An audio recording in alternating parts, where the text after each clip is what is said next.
வணக்கம் நண்பர்களே. பிரேமா காமேஸ்வரனின் கதைகளின் உலகம் உங்களை அன்புடன் வரவேற்கிறது. இப்ப நீங்க கேட்க போறது பிரேமா காமேஸ்வரன் எழுதிய அக்னியின் சாரல். குரலால் உயிர் கொடுப்பது உங்கள் ஆர்ஜே நித்யஸ்ரீ. இந்த கதை உங்களுக்கு பிடிச்சிருந்தா பிரேமா காமேஸ்வரன் ஆடியோ நாவல்ஸ் சேனலை சப்ஸ்கிரைப் பண்ணுங்க. கதைகளை கேட்க விரும்பும் உங்களோட நட்புகளுக்கும் ஷேர் பண்ணுங்க. உங்களோட கருத்துக்களை மறக்காம சொல்லுங்க. கதைக்குள்ள போகலாம் வாங்க. அக்னியின் சாரல். அத்தியாயம் 30. முப்புறமும் பற்ற எரியும் அக்னி என்ற நினை தன்னையே எரித்துக் கொண்டு ஒளி கொடுக்கும் தீபமென உணர்ந்தேன். சிவா என்ற பார்த்தனின் சத்தத்தில் வரவேற்பறையில் தவிப்புடன் அமர்ந்திருந்த அனைவரின் இதயமும் நின்று துடித்தது. நால்வரும் உள்ளே செல்ல அங்கே கண்ட காட்சியில் இரத்தம் உறைந்து போனது. பாப்பா என ஓடி வந்தவன் பாதம் அவள் குருதி தொடும் முன் நின்றிருந்தது. நெஞ்சமெல்லாம் பதற தேகம் நடுங்கியது. பாரதியை தூக்கி வளர்த்த தமையனுக்கு. அவனின் நிலையை கண்ட பார்த்தன் பாரதியை கைகளில் ஏந்த பதறினான் சிவா.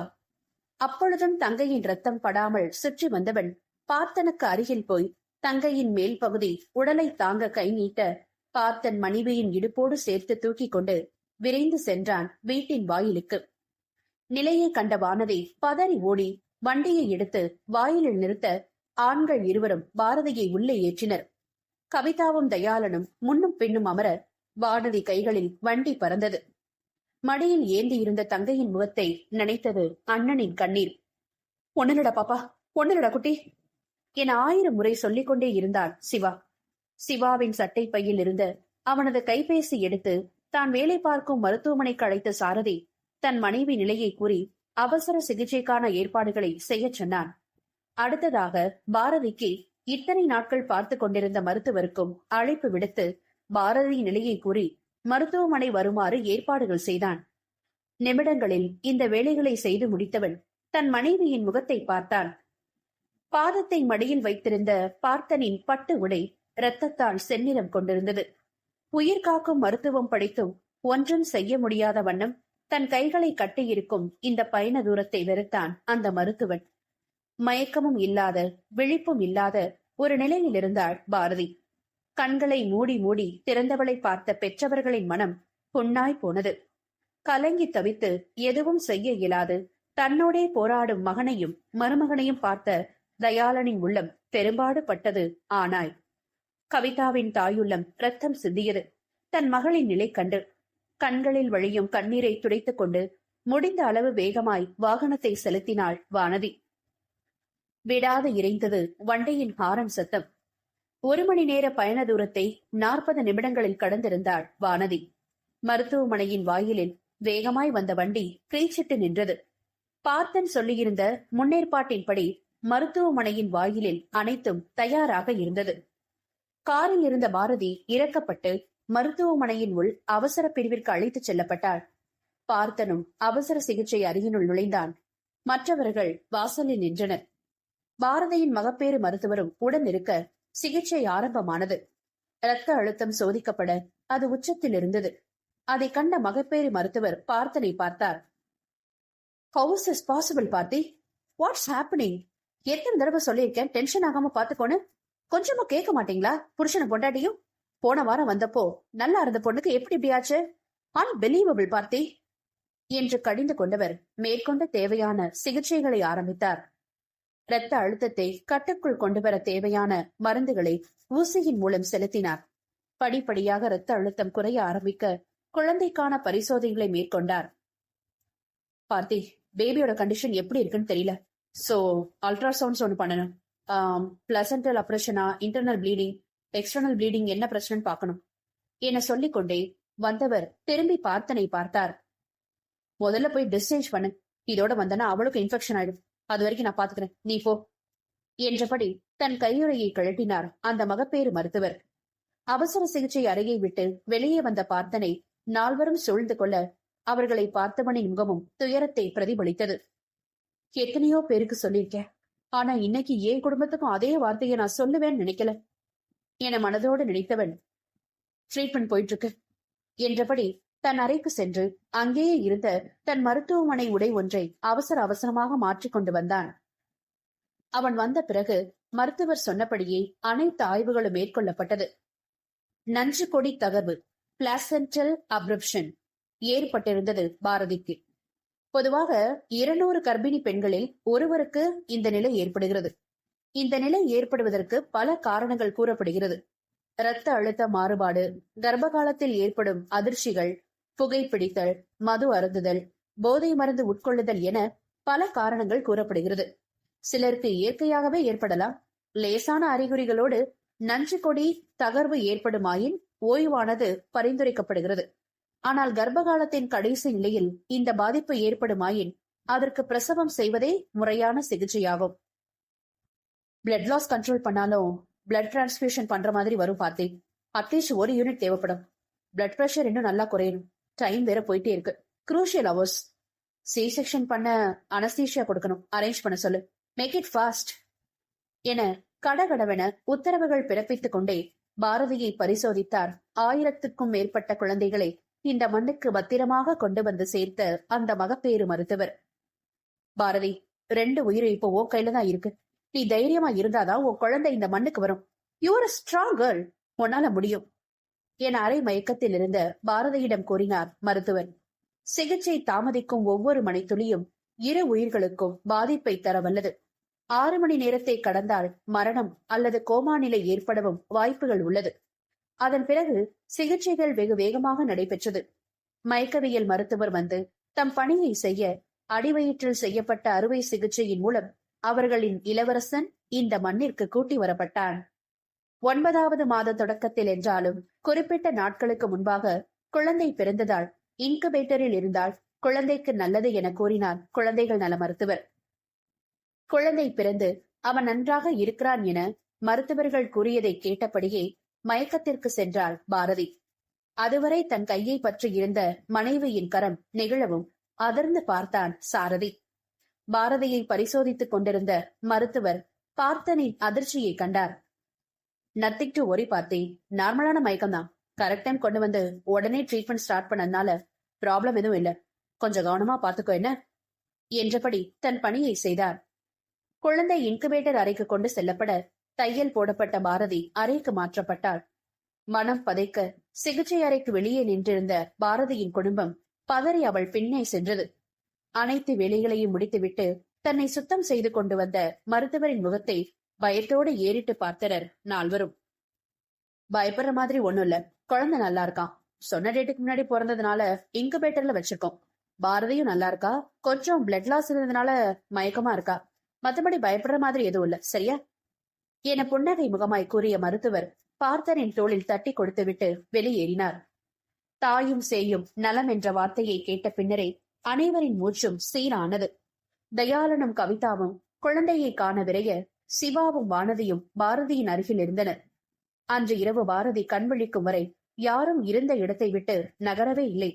1000 கேள்விகள் மனதோடு இருந்தாலும் ஓய்ந்து போய் இருக்கும் பார்த்தனிடம் எதையும் கேட்க யாருக்கும் மனமில்லை. இத்தனை கலைவரங்களுக்கும் நடுவே பார்த்தனின் குடும்பத்தை சார்ந்த யாரும் வரவில்லை என்பது வானதியை கொதிக்க செய்தது. இரவு உணவு வாங்க சென்றனர் வானதியும் சிவாவும். சிவா அமைதியாக வர வானதியால் அதுவரை அடக்கி வைத்திருந்த கோபத்தை அதற்கு மேலும் அடக்கி வைக்க முடியவில்லை. என்ன மனுஷங்க இவங்க, மாசமா இருக்கிற பொண்ண இந்த பாடா படுத்துவாங்க. இப்ப வரைக்கும் என்ன ஆச்சுன்னு யாரும் வந்து எட்டி கூட பாக்கல. மனுஷங்களா அவங்களா? அப்படி என்னதான் நடந்து தொலைஞ்சது இவ இந்த அளவுக்கு கத்துறதுக்கு? ஏற்கனவே ப்ளீடிங் ஆகி அவ்வளவு கஷ்டப்பட்டாலே திரும்பவும் இப்படி கஷ்டப்படுத்துறாங்களே. அண்ணா முகத்தை கண் கொண்டு காணவே முடியல. பிறந்த பச்சை பிள்ளைய கையில கூட தூக்க முடியல. அப்படி என்ன பாவம் பண்ணோம் நம்ம? இவ்வளவு கஷ்டமா இருக்கு என மனதில் உள்ள ஆற்றாமையை கோபம் கலந்த அழுகையோடு வெளியிட்டாள் வானதி. இதுக்குதான் சொன்னீங்களா அண்ணா மட்டும் நல்லவங்களா இருந்தா பார்த்தாது, மொத்த குடும்பமும் கொஞ்சம் மனுஷத்தன்மையோட இருக்கணும்னு? எனக்கு அப்ப புரியல, இப்ப புரியுதுங்க என்றவளின் வார்த்தை அவர்களை நெருங்கிக் கொண்டிருந்த பார்த்தனின் காதுகளில் விழுந்தது. ஒன்றும் பேசாத அமைதியாக வந்த கணவனை ஏறிட்டு பார்த்தாள் வானதி. என்னங்க ஒண்ணு சொல்ல மாட்டீங்களா என கேட்க, என்ன சொல்ற வானதி? நீ நடந்து முடிஞ்சதை யோசிச்சுட்டு இருக்க. நான் நடக்க போறத நினைச்சு பயத்துல இருக்கேன். கிட்டத்தட்ட சாவோட போராடிட்டு வந்திருக்கா என் தங்கச்சி. திரும்ப அந்த வீட்டுக்கு போனா அவன் நல்லா இருக்காளா இல்லையான்னு யோசிச்சு எங்க காலம் முடிஞ்சிடும் போல இருக்கு. நம்ம கூட தாங்கிடலாம். அம்மா அப்பாவை யோசிச்சு பாரு, வயசான காலத்துல எப்படி தாங்க முடியும்? வர்ற கோபத்துக்கு அவங்க வீட்டுல போய் சண்டை போடணும்னு தோணுது. தங்கம் தங்கமா பிள்ளைய வளர்த்து கல்யாணம் பண்ணி கொடுத்தா தங்கத்தட்டுல தாங்க வேண்டாம், சாதாரண மனுஷியா நடத்தலாம்ல. மாமா மட்டும் இல்லைன்னா நடக்கிறதே வேறையா இருந்திருக்கும். ஆனா நடுவுல மாமான்னு ஒருத்தர் நிக்கிறாரு. அவர் முகத்துக்காக பார்க்க வேண்டியதா இருக்கு. ஆனாலும் திரும்ப பாரதி அவங்க வீட்டுக்கு அனுப்ப மாட்டேன். அங்கதான் போய் ஆகணும்னு சொன்னா அவ ஏன் கூடவே இருக்கட்டும், உயிரோட இருந்தா போதும் என பேசிக்கொண்டே போனான் சிவா. அவர்களின் பின்னால் வந்த மகேஸ்வரி கிருஷ்ணனின் காதுகளில் விழுந்தது இந்த வார்த்தைகள். அதை கேட்ட பிறகு முன்னேறி செல்ல அவர்களால் முடியவில்லை. வந்த வழியே திரும்பி சென்றனர். அதற்கு மேல் அங்கே நிற்க இயலாமல் மீண்டும் பாரதி இருந்த அறைக்கு சென்றான் பார்த்தன். 2 நாட்கள் கடந்த பிறகு குழந்தையை பாரதியிடம் கொடுத்தனர். பாரதியும் ஓரளவு தேறி இருந்தார். மனம் கேட்காமல் மகேஸ்வரி மட்டும் வந்து பார்த்து சென்றார். இதுவரை ஒரு வார்த்தை என்ன நடந்தது என்று கேட்காத தன் மனைவியின் குடும்பத்தை எதிர்கொள்ள பார்த்தன் மிகவும் தடுமாறினான். அவன் தடுமாற்றத்தை கவனித்த தயாளன் அவன் அருகில் வந்து அமர்ந்தவர் எதுவும் பேசாது அவன் கைகளை அழுந்த பற்றி கொண்டார். அவன் நிமிர்ந்து பார்க்க அவர் தலையசைத்து கண்மூடி திறந்தார். வார்த்தைகள் கொடுக்க முடியாத ஒரு அமைதியை ஒற்றை செய்கை மூலம் அவனுக்கு கடத்த இருந்தார் தயாளன். 10 நாட்கள் மருத்துவமனை வாசத்திற்கு பிறகு மொத்த குடும்பமும் பாரதியின் வீட்டிற்கு வந்தது. நாட்கள் செல்ல அவர்களின் வாழ்க்கை இயல்பு நிலைக்கு வந்தது. பாரதியின் மைந்தன் அவர்களின் நாட்களில் வர்ணம் கொண்டு வந்து சேர்த்தான். அனைவரின் கவனமும் பிள்ளையை சூழ்ந்திருந்தது. பாரதியும் பார்த்தனும் குழந்தையை தவிர்த்து வேறு எதை குறித்தும் பேசிக் கொள்ளவில்லை. பாரதிக்கு விருப்பமில்லை, பார்த்தனுக்கும் பயம். அவர்களின் நாட்கள் அமைதியாய் கழிந்தது. 3 மாதங்கள் கடந்திருந்தது. அதற்கு மேலும் பாரதியின் வீட்டில் இருக்க கணவன் மனைவி இருவருக்கும் விருப்பமில்லை.